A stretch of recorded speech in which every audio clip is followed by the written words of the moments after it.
الانبیاء والمرسلین اما بعد فاعوذ باللہ من الشیطان الرجیم بسم اللہ الرحمن الرحیم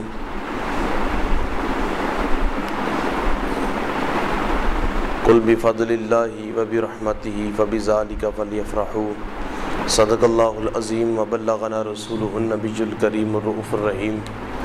ان اللہ وملائکتہ یصلون علی النبی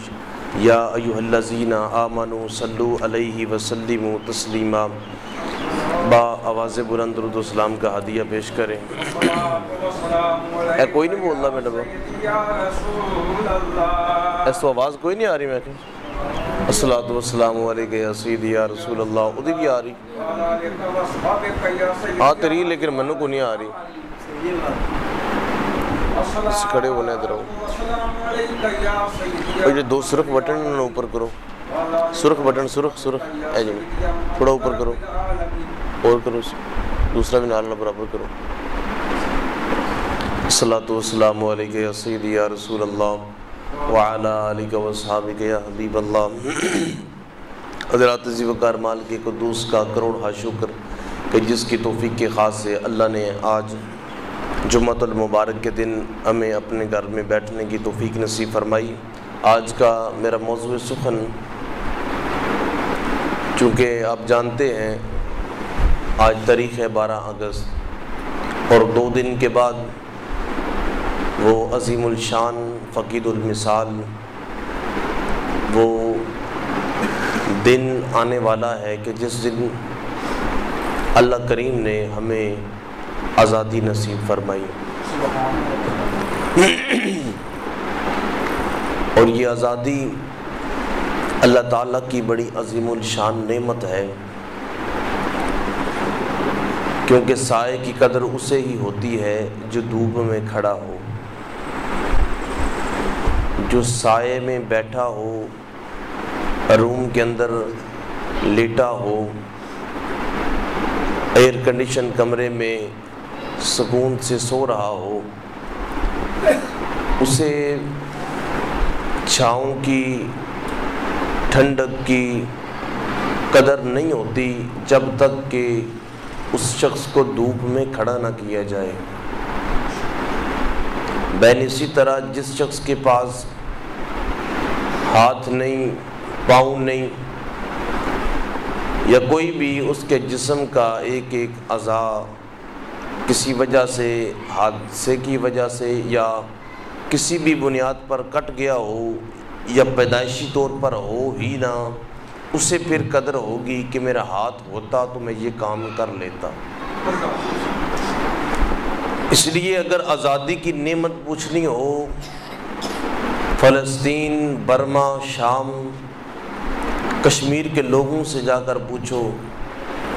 جو رات کو تو سلامت سوتے ہیں، صبح اٹھ کے پتہ چلتا ہے کہ دشمنوں نے حملہ کیا اور ایک ہی خاندان کے کئی افرادوں کو شہید کر کے چلے گئے۔ تو آج میں ملک پاکستان کی آزادی کے حوالے سے ہی کچھ چیزیں آپ کی گوش گزار کروں گا۔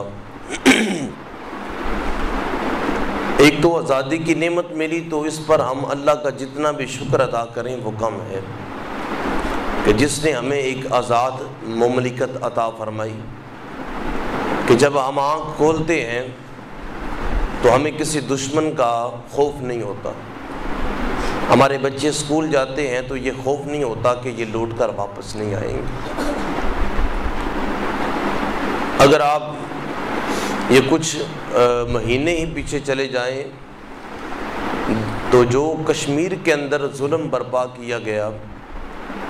جو ظلم و زیادتی کی گئی،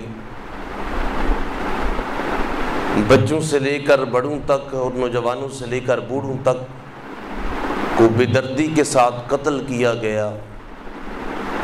اور ملت اسلامیہ کی ماؤں بہنوں کی عزتوں کو تار تار کیا گیا، اگر اس کی طرف نظر دوڑائی جائے تو انسان کے جسم کا ایک حصہ اللہ کے شکر ادا کرنے کی طرف دوڑتا ہے کہ ہماری عزتیں بھی محفوظ ہیں، ہمارے جسم بھی محفوظ ہیں، ہماری چار دیواری بھی محفوظ ہے، بلکہ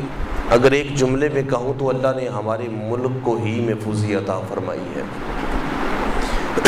دوسرے نمبر پر جو چیزیں ضروری ہیں وہ یہ ہیں کہ اس دور کے اندر کہ جب ہم اپنے نصابی تعلیم کو دیکھتے ہیں تو وہاں پر جن لوگوں نے پاکستان کے لیے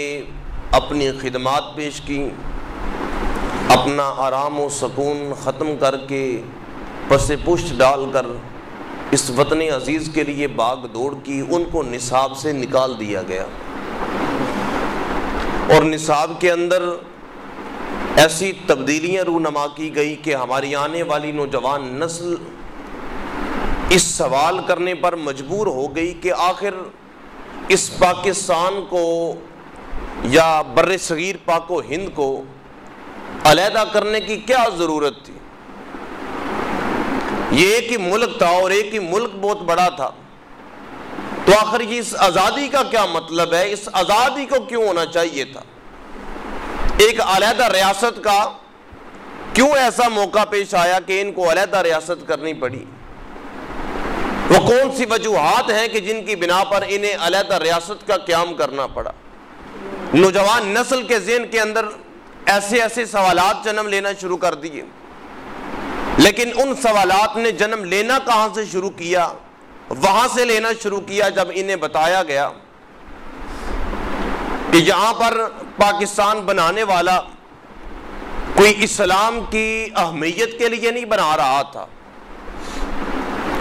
پاکستان کے اندر وہ اسلام کو نافذ نہیں کرنا چاہتے تھے، بلکہ پاکستان کو سیکولر اسٹیٹ بنانا چاہتے تھے۔ اور جب لوگ ہی ایسے وہاں پر رکھے گئے کہ جو سیکولر ذہن رکھنے والے ہیں، آپ نے بیشتر مرتبہ یہ کتابوں کے اندر پڑھا ہوگا کہ دو قومی نظریہ پیش کرنے والا جو پہلا شخص تھا وہ سر سید احمد خان تھا۔ حالانکہ جو دو قومی نظریہ پیش کرنے والی شخصیت تھی جس نے بر صغیر پاک و ہند میں اس چیز کی بنیاد رکھی، اسے حضرت مجدد الافسانی رحمۃ اللہ علیہ کہا جاتا ہے۔ تسی بھی شک چپ کر کے بوی مت تواڈے جو کوئی بندہ فوت نہ ہوئے ہے، میں تو جنگ تے لے کے چلنا یار۔ میں نے پچھلے کئی دنوں سے بلکہ کئی مہینوں سے میں نے آپ سے نہیں کہا کہ آپ سبحان اللہ کہیں، تو منو یہ لگتا ہے کہ میں قبرستان تقریر کر کے ٹر جانا۔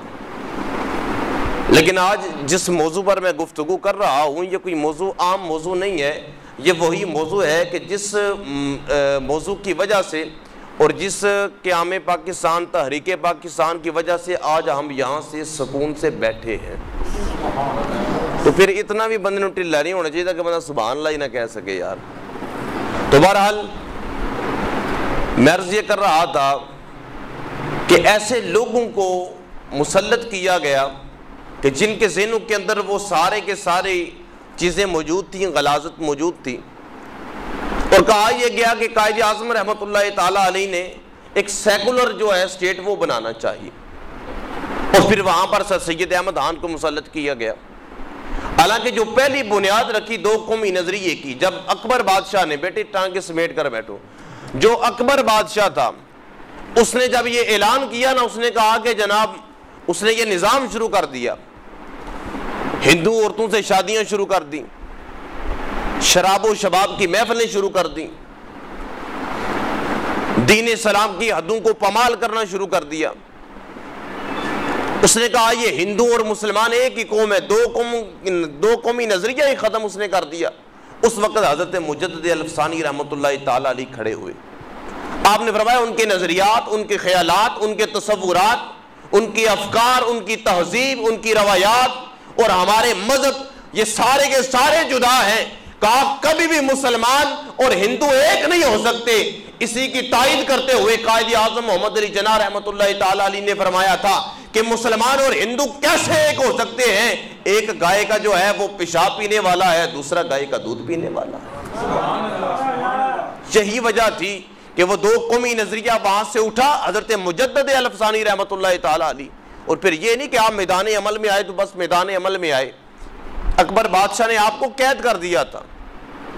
آپ پر ظلم و زیادتیاں کی گئیں، لیکن اس کے باوجود پہاڑ کی طرح وہ لوگ کھڑے رہے اور اس کے بعد پھر میں یہ عرض کر رہا تھا کہ تحریک پاکستان کے اندر کن لوگوں کا مرکزی کردار ہے. تو یہ پاکستان مارز وجود میں آیا، اس میں مرکزی کردار علماء اور مشائخ کرام کا ہے. اس وقت کے علماء اور مشائخ اعظام یہ میدان عمل میں آئے تھے، اور مکمل طور پر جن لوگوں نے اس کے لیے باغ دوڑ کی، محنت کی، مشقت کی اور قید و بند کی صحبتیں برداشت کی، ان لوگوں میں جو سب سے اول لوگ تھے وہ سارے کے سارے اہل سنت و جماعت تھے. اور اگر آپ نصابی تاریخ جو ہے اس کے علاوہ دیکھیں تو آپ کو پتہ چلے گا کہ جن لوگوں نے حضرت قائد اعظم محمد علی جناح رحمۃ اللہ تعالی علیہ آپ کا ساتھ دیا اور آپ کے رفیق حیات رہے، مکمل طور پر آپ کے ساتھ اور مکمل طور پر رہے، ان میں جو مرکزی لوگ تھے وہ علماء کرام تھے اور مشائخ اعظام تھے، جو 1930 کے اندر اور یکے بعد دیگرے پھر 1946 کے اندر بنارس کے اندر ایک کانفرنس ہوئی، آل سنی کانفرنس. اس کے اندر کم و بیش 5000 سے زائد علماء کرام اور مشائخ اعظام موجود تھے، جنہوں نے اس بات پر اتحاد کیا کہ اگر قائد اعظم رحمۃ اللہ تعالی علیہ اس مقصد سے ہٹ بھی جائیں، ہم پھر بھی اس مقصد کو لے کر چلیں گے اور پاکستان کی تعمیر و ترقی اور پاکستان کو بنانے کے لیے اہم کردار ادا کریں گے. اور آج ہمیں ان لوگوں کا سبق دیا گیا کہ اس وقت جن لوگوں نے پاکستان بننے کی مخالفت کی تھی، ان لوگوں کے نظریات یہ تھے. آج اسمبلیوں میں بھی وہی لوگ بیٹھے ہیں، انہی کے آباء و اجداد تھے جنہوں نے یہ بات کہی تھی. انہوں نے کہا کہ ہم دیکھیں گے کہ اگر پاکستان کی پے بھی بن گئی تو. اور کئی ایسے لوگ تھے کہ جنہوں نے بعد میں بیان جاری کیا، انہوں نے کہا کہ اللہ کا شکر ہے کہ ہم پاکستان کے بننے کے گناہ میں شامل نہیں ہیں. اور جس نے یہ بیان دیا تھا وہ یہ وصیت کر کے مرا تھا، اس نے کہا کہ مجھے پاکستان کی سرزمین پر دفن نہ کرنا. آج بھی جا کر آپ اس کی قبر دیکھ لیں، افغانستان کے اندر ہے. تو حضرات ذی وقار یہ وہ لوگ ہیں جو ملکی سالمیت کے لیے بھی خطرہ ہیں، جنہوں نے اس وقت بھی اپنے آقاؤں کے اشاروں پر چند ٹکوں پہ بکنے والے یہ کتے اس وقت بھی موجود تھے اور آج بھی یہ اسمبلیوں کے اندر موجود ہیں. لیکن قربان جائیں خواجہ قمر الدین سیالوی رحمۃ اللہ